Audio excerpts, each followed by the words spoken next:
Hello, welcome to this 10-minute test where we are focusing on reading comprehension, and we are looking at an adaptation of the classic novel Frankenstein.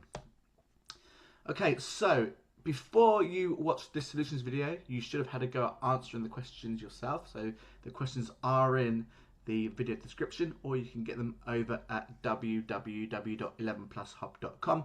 So we're not going to read through the text because you should have already done that, but we will look at parts of it and we will chat about a few things that make questions that come up in the 11 plus exam slightly easier. Okay, so the first thing that I want to talk about whenever we're reading a text such as this one here, in fact any story, is that paragraphs are very, very important. Okay, they are very, very important, and the reason they're important is because it's always the first line of a paragraph that gives us a good idea as to what's going on within that paragraph. Okay, and that helps us because it makes us, or it allows us to know where to look for an answer. Okay, so for example, this opens up, let's read the start of paragraph 1. It says, Victor Frankenstein had always been deeply curious about the natural world. Okay, so this is telling me the point of the paragraph, the focus of the paragraph. Okay, so if I'm doing an exam, what I might want to do is, let's just grab the pen. What I might want to do is write a little note by the side where I could write something like Victor, and I might write curiosity or something like that. Just enough words that kind of jogs my memory when I'm going back through the text once I've looked at the questions. Okay, let's try it for the next paragraph as well. We're not going to do this for every paragraph, but it's a tip that's definitely worth remembering when doing your exam. So it says, at university, this interest soon took over his entire life. Okay, so first thing we've got to ask ourselves is what interest? And if we'd read the text, we would know, we'd have the context to be able to answer that question. The interest is life, okay? The idea of life. What causes life? What controls life? So that's the interest that's being spoken about in paragraph 2. So what I might write for the theme of this paragraph is, let's use the text here. Let's go for interest intensifies at university. So what that means is it gets stronger. Victor's interest in life and what causes life and what controls life gets stronger. That's what paragraph 2 is all about. Now, obviously, there are other things that happen within each paragraph, but the first sentence always gives us a good idea of what the paragraph is mainly talking about, what the point, what the theme is about. Okay, I'm going to get rid of this just for a second. These are just tips for you to use whenever you're practicing an exam all by yourself, and of course in the exam itself. Okay, but another way of sort of approaching this is, if you read a question and you don't know where in the text to look, sometimes just reading the first sentence of a paragraph gives you the information you need. That's why it's very, very important. Okay. All right, now one more thing before we look at the first question is the idea of classic novels such as Frankenstein, such as Alice's Adventures in Wonderland, such as The Wind in the Willows. These novels are are classics for a reason, because they're very particular, they're very specific in the language that's being used. And this language often comes up in 11 plus exams and practice exams. For example, I did a mock exam with students recently where we looked at Black Beauty, which is another example of a classic. Now, Frankenstein itself has to be adapted for children because the novel itself would probably be a bit too mature for the 11 plus audience. But getting used to adaptations is fine, and reading suitable classics is definitely encouraged to boost that language. That's not to say that Harry Potter and David Walliams books aren't fun and don't offer their own pros in terms of English skills, but definitely sort of being familiar and reading classics is very, very helpful. Okay, so take a look at the first question. Now, you would have answered this yourself. It says, how does Victor's curiosity develop over time? Now, this is why it's really important that we read the entire text for context before we look at the questions. Because what I've heard some students tell me in the past is that they don't read the text. Instead, they go to the questions and then look for the answer, which I think is quite a strange approach, because we need context. We need to understand what the story is about. If we don't understand what the story is about, then answering questions such as this one become very, very, very difficult, because the question's asking us about Victor's curiosity and how it develops over time, which means we need to understand how his curiosity changed throughout the text. Okay, now if we haven't read the entire text, we're going to need to read the entire text to answer this question. Okay, so we might as well have just read it from the beginning. Okay, all right. So how does Victor's curiosity develop over time? Now, if you have read the text, you will know that at the beginning he was deeply curious about the natural world. He was deeply curious. So deeply is a synonym for extremely, very, incredibly curious. So we know that at the beginning he is very, very, very curious. Okay. Now at the end, again, make sure that you have read this text before you answer these questions. Otherwise, what I'm saying won't make too much sense. But if we've read this text, at the end, we'll understand that it isn't so much that Victor's curiosity vanishes or evaporates, but it does turn into something else. Because once he's created his monster, once he's created his creature, it says a deep sense of horror replaced his excitement. Now, in this context, excitement is kind of a synonym for curiosity. Victor was very excited about creating life and controlling life. That was what fueled his curiosity. And the final text literally says that a deep sense of horror replaced this. And that suggests that the answer is B. At first, he was very, very curious. And throughout the text, he's very curious. But at the end, that feeling does turn into something else, doesn't it? Something way more sinister. All right, let's take a look at question 2. What suggests Victor is aware of the risks of his work? We've got option A, he studies constantly. B, he feels a quiet unease. C, he works at night. D, he feels tired. Now, from time to time, you will get questions like this. Okay, now it's worth saying right now that during the 11 plus exam, you will mostly encounter questions that are challenging, are tough, and will really require you to work very hard to find the answer. This one, however, is a bit of a breather. It's a bit of an easier one. It makes us feel a little bit more relaxed, because take a look at the question one more time. It says, what suggests Victor is aware of the risks of his work? How do we know that Victor knows that there are risks involved? Well, I would argue that 3 of those options don't really make sense when we sort of compare it to the question. He studies constantly has nothing to do with Victor being aware of the risks. That just means he's hardworking and curious. He works at night. Well, again, he works at night kind of complements the idea that he is at university and he's studying for the rest of his time, and he uses his nighttime to sort of deal with his curiosity and controlling and creating life. So we know it's not C, it doesn't have much relevance. And D, he feels tired. Again, how is that relevant to the question? It's not, okay? It's not relevant at all. And the answer is B. Now, the answer is B. It makes sense contextually, but let's just go back to the text to make sure. So here it says a quiet unease, okay? What suggests Victor is aware of the risks of his work? Let's read around that bit. So it says, gradually, after months of careful effort, Victor brought together the minerals for his experiment. Each step filled him with growing excitement. Now, that bit's important, and the next word is incredibly important, right? It says, each step filled him with growing excitement. So we know this. Victor is very, very, very excited for the experiment. But the next word, this conjunction here, yet, means that what comes next is a contrast. It's a contrasting conjunction. So when we use the word yet, what follows is in contrast to what was said.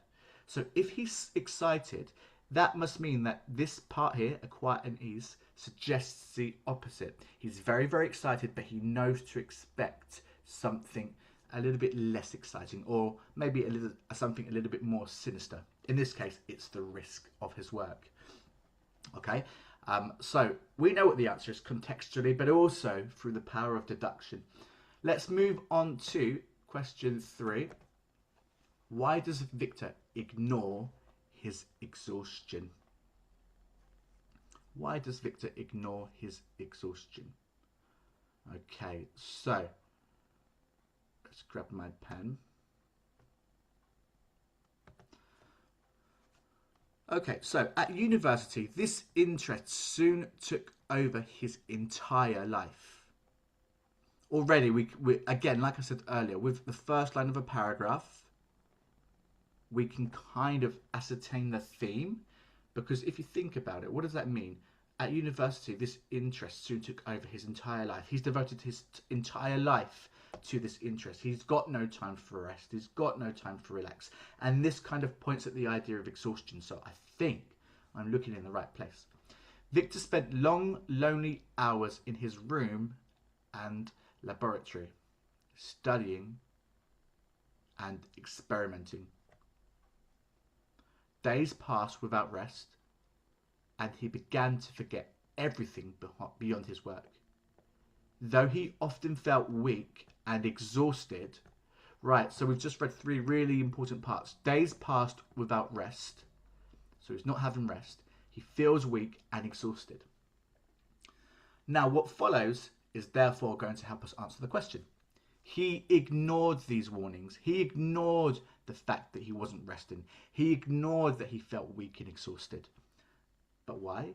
Because he was convinced he was close to an extraordinary discovery. So we're looking for the option that relates to the fact that Victor was convinced that he's close to a discovery. And that would be option C, wouldn't it? He believes he is close to success. Okay, let's take a look at question 4. What is the effect of the line, "For a brief instant, everything was still"? So that line is right here. What is the effect of it? Look at the options. It slows the moment and builds tension. Well, I can see why that would be useful in a text. So that sounds like it's going to be a good option. Put a dot there for now. It shows nothing important happens. Well, the author says that everything was still. So maybe we can consider that option, because maybe nothing's happening if everything is still. So we'll keep that for now. It suggests Victor is calm. Okay, well, if everything is still, maybe Victor himself is still. He's relaxing, he's calm. And finally, it describes the weather. Well, if we read the paragraph before it, it says, "At last, on a stormy night, with the wind howling outside and rain striking against the windows, the moment arrived. With shaking hands, Victor set his final preparations in motion. For a brief instant, everything was still." So maybe it's describing the weather, because previous to that line, it said that there was wind and there was rain, and suddenly everything's still. So this is one of those questions where it might feel reasonable to pick any of 4 options, but we must remember that unless we're told, there is only one answer. So this is when the old phrase, "the best answer," comes into play. Okay, you may have heard this phrase before, pick the best answer, which seems like an obvious thing to be told, but actually sometimes it does need reinforcing, because there are some answers, like we've just spoken through, there are some answers that feel right, but we've got to make sure that one of them feels more right. One of them is the best one, okay? And in this case, what I would do is look at the next part of the sentence, because the next part of the story, or the text I should say, because that might give me some more clues as to why the author would choose to make everything still. So it says, "For a brief instant, everything was still." Then after that, it says, "Then slowly, the creature opened its eyes." So that stillness was introducing the next scene. It was in contrast to the next scene. Everything is quiet. Everything is still. Then suddenly and slowly, the creature opens its eyes. So what was the point of that sentence before it? What the author tried to do, what the author did do very successfully, is slow the story down. Stop the story, build that tension, let the reader feel a little bit uncomfortable by stopping everything, and then introducing us with this big blow that the creature is alive, the creature is awake. So the best answer here would be it slows the moment and builds tension. Okay, that's not the easiest question. We do have to think quite carefully about the question, especially when we're trying to get inside the author's head. Why do we think that the author chose to use this line when it could have been for a variety of reasons? Okay, let's move on to number 5. Why does Victor's reaction change so suddenly? Why does Victor's reaction change so suddenly? Okay, so option A, the creature attacks him. Option B, the experiment fails. Option C, the reality does not match his expectations. And option D, he hears a noise outside. Now remember, this is why reading the text is important, because we established earlier that there was a sudden change in Victor's feelings in the final paragraph. So something tells me that this is where I need to look, because we know that this is where Victor goes from curious to fearful. So let's look here. The worst thing that could happen is the answer isn't here, then we'll just look somewhere else. But if we've read the text, we can be quite confident that we know where to find the answer. Okay. Okay, so it says Victor stared, waiting for the triumph. What does triumph mean? The victory, the success. Victor stared, waiting for the triumph he had imagined for so long. But as the creature moved, that feeling slipped away. Its appearance was not magnificent, but strange and unsettling. A deep sense of horror replaced his excitement. Stepping back, Victor realized, too late, that he had created something he could not face, and perhaps should never have created at all. Okay, so this paragraph is the first paragraph in which the creature is alive, is awake, and there was no mention of the creature attacking Victor. So I know that it can't be option A, and it isn't option B for the reason that, well, his experiment didn't fail. He did manage to create and control life, so it can't be B.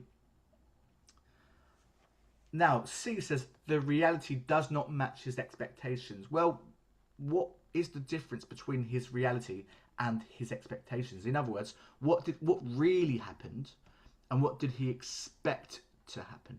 Well, he expected to have triumph, to have success, to be this genius creator, this inventor, to be satisfied with his curiosity, didn't he? But then, as we read through the final paragraph, we realise that that's not really what happened at all. He became fearful, he became worried. He had that feeling of regret. At the end it says, Victor realised too late that he had created something he could not face, and perhaps should never have created at all. So this is a massive contrast in how he felt at the beginning compared to how he felt at the end. His reality did not meet his expectations, so we know that this is not the correct answer. And finally, D, like we know the answer is C, but let's just work with D to make sure. There isn't much mention of anything going on outside except maybe the rain striking against the windows in an earlier paragraph, but that's not when Victor's reaction changed. At that point, Victor was still very prepared to go ahead and continue creating and controlling this creature. So we know that the option's C. So the answer's C. Okay, moving on to our final question, question 6. What does the final sentence suggest about Victor's actions? Okay, now this is why it's so important. I know I've said this quite a few times, but this is why it's really important to read through the entire text and be sure of all of our answers. It's because sometimes we answer questions that we've already thought about, we've already spoken about. Okay, this happens during reading comprehension. Okay, so it says, what does the final sentence suggest about Victor's actions? Well, we just spoke about it. They may have been a mistake. Looks very like a very, very, very good answer, because previous to this question, we spoke about how Victor feels that his actions, so his creation, could be something that he regrets. Remember, Victor realized too late that he had created something he could not face and perhaps should never have created at all. Here he's having this moment where he feels like he's made a mistake. Maybe he shouldn't have been driven so much by his curiosity. Maybe he's taken it a step too far. Now, C looks good, doesn't it? But let's take a look at the other options. So, A, they were successful. Now, this is where reading comprehension can be quite tricky, because his actions were successful in a sense, weren't they? They were quite successful because he wanted to control life. He was fascinated by the idea of creating and controlling life. But whilst that's a theme of the story, that's not a theme of the final sentence. The final sentence is, right here, stepping back, Victor realized too late that he had created something he could not face and perhaps should never have created, and perhaps should never have created at all. That doesn't indicate success, does it? So although he was successful in this experiment, it's definitely not what is meant by the final paragraph. And B, they were harmless. Well, if anything, Victor is thinking that perhaps this could create harm. Okay? He's fearful. The creature is moving. The excitement is slipping away. A deep sense of horror is replacing excitement. So he's fearful. He might be expecting harm. So I don't think that this sentence is there to reassure us that what Victor has done is harmless at all. And then we move on to option D. Remember, we think the answer could be C, but let's just check D. They will be repeated. Well, there's nothing in the final paragraph, or the final sentence, sorry, that suggests that Victor is going to be doing this again. On the contrary, it sounds like Victor won't do this again. Maybe he's learned a lesson, because it says, again, I've read this sentence a few times, but Victor realized too late that he had created something he could not face and perhaps should never have created at all. That tells me that he is in no hurry to be repeating these actions because he's fearful. He doesn't want this to happen again. Okay, so I know it's not D, and we can be confident with our answer, which is C. Okay, so well done if you got those correct. Now, I know I said this at the beginning, but I'll say it one more time just to be quite clear that the 11 plus exam, in many forms, love giving texts which use the classic literature language. Okay, so it's very, very important that if your child, or if you are the child watching this, if you are reading great books such as Harry Potter, any of the David Walliams series, then that's brilliant and it's good for its own purposes. But do make sure you have that healthy mix of older stories like Alice's Adventures in Wonderland, The Wind in the Willows, Black Beauty. There are so many that you can choose from, okay? Just to give you an idea of the language and the sort of style that the author chooses to write in, because having that, being equipped with being able to sort of know the differences and know the layouts and themes and styles between different texts could be that one thing that really, really helps you in the reading comprehension exam. Okay, thank you for watching, and of course, once you've had a go, or once you've finished this video, go ahead and take a look at one of our other reading comprehension walkthroughs, solution videos, or go ahead to the website 11plushub.com for daily live lessons, or to revise another part of the 11 plus exam.